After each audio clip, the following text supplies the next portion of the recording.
I knew it was a G up. Well, what's an alright? Seriously, what is it? Anyway, doesn't matter about that. All right, everywhere we go, Fletch and I get asked, who are you? What did you do? Where did you come from? Who is the real Fletch and who is the real Hindy? Well, take a look at this and you'll find out.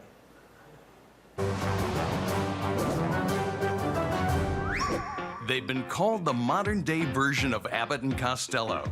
Two larger-than-life characters who've redefined the genre of rugby league comedy. Yes, they really do embody the stereotypical old jovial comedy duo, don't they? You know, the fat one and the skinny one, the Laurel and Hardy. Huh? It's hard to work out who the skinny one is. I think when people look back in the history of NRL comedians, these two will be up there with the greats. Top 3 NRL comedy acts. Well, number 1's easy. It's Bo Ryan. Bo knows. Number 2, a guy called Reg Reagan. And number 3, yeah, sure, Fletch and Hindy. So where do these two comedy icons come from? I just think we're in the right place at the right time.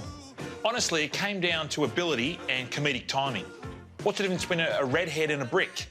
At least the brick gets laid. Fletch and Hindy, rugby league's unlikely duo. Their story behind the laughter.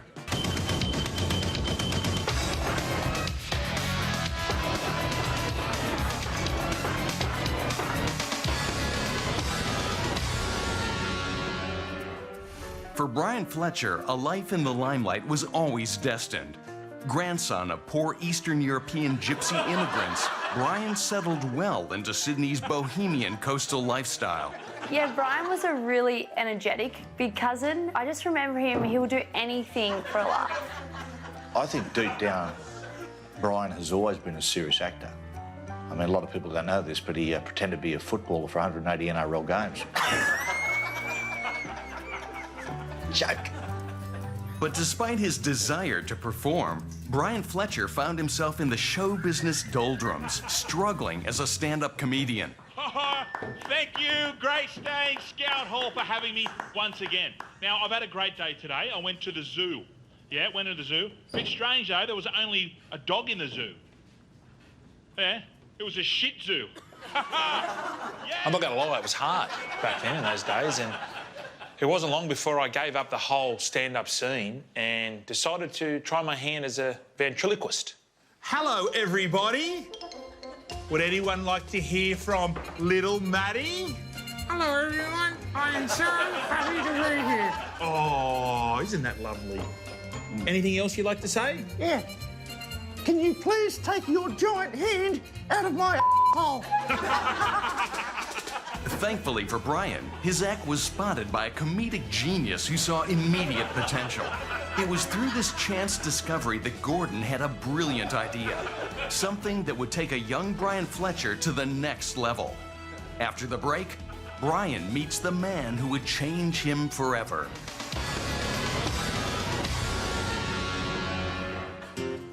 Brian Fletcher was finally on the road to fame. But little did he know, he was about to meet the man who would rocket him into superstardom. When I saw Brian struggling out there, I knew I had to introduce him to Nathan Hindmarsh. Fletch really needed Hindy. If Brian grew up in the spotlight of Sydney, the opposite could be said for Nathan Hindmarsh. Grandson of a tyrannical, unhinged Estonian dairy farmer, life in the country was never easy for Hindy. Not a showboater at all. Although, I do remember him spending a lot of time in the barn alone with his pet chicken Dolly. Yeah, a lot of people do talk about my upbringing and the fact my grandmother used to hold me down to shave my testicles, but other than that, it was a pretty ordinary upbringing. Like his future partner in crime, Nathan's career had also hit hard times. He'd been on the motivational speaking circuit for 2 years without much success. So guys, just in summing up, remember, if you want to have the same success that I have, follow the 3 easy steps in The Old School by Nathan Hindmarsh. Woo! Power! Ooh, ooh, ooh. After receiving phone calls from Gordon Tallis, the pair agreed to an initial meeting, but it was a long way away from love at first sight. I remember when I first met Nathan. He was slow, dim-witted, gaining a few kilos. Basically just a Westie Do you remember meeting Brian? Yeah, I do. He was slow, dim-witted, gaining a few kilos. Just a massive Bondi. Begrudgingly, the pair got to work on new material. But their early forays as a comedy duo didn't go to plan. Not many people know this, but our first project together was actually a sitcom. Written by us and totally original.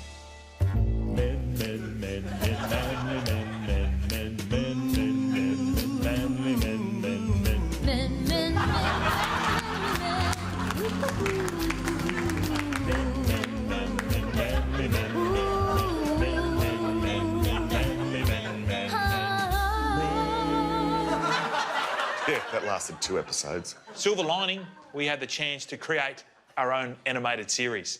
Again, totally original. Hi, Hindy. Hey, Fletch. Yeah, look, we'll be the first to admit the script probably needed some work. Shell-shocked by average reviews, the pair tried to find solace in numerous passion projects. We even went through a French mime phase.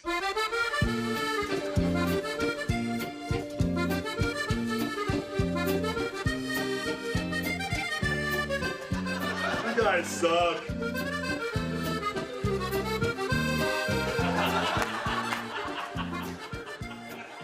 But with no immediate future and bills to pay, Brian and Nathan became desperate.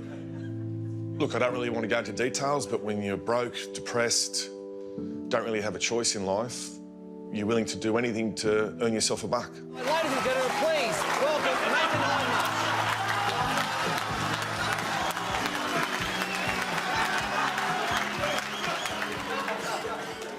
Hindmarsh. Goodness me, that was bad. Despite finding each other, both Nathan and Brian once again found their showbiz careers at rock bottom. But little did they know that the key to their success was just around the corner. Next week on Behind the Laughter, the old friend who would throw a lifeline to Fletch and Hindy.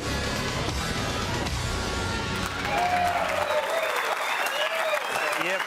Nice one, boys.